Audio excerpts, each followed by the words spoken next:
This 5-minute solution will show you how to disable Snapchat profile temporarily.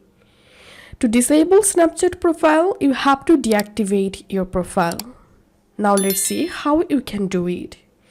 Open your Snapchat app, tap on your profile photo at the top left,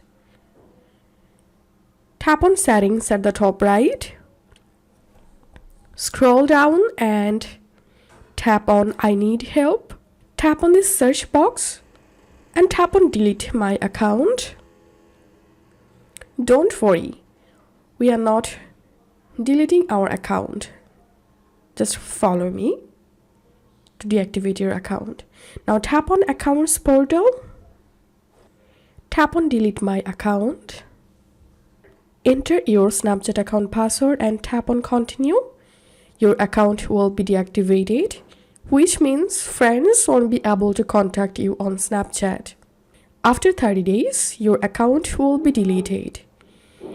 If you'd like to reactivate your account before that happens, just log into your Snapchat account. If you find this video helpful, don't forget to subscribe 5-minute solution. See you in the next video.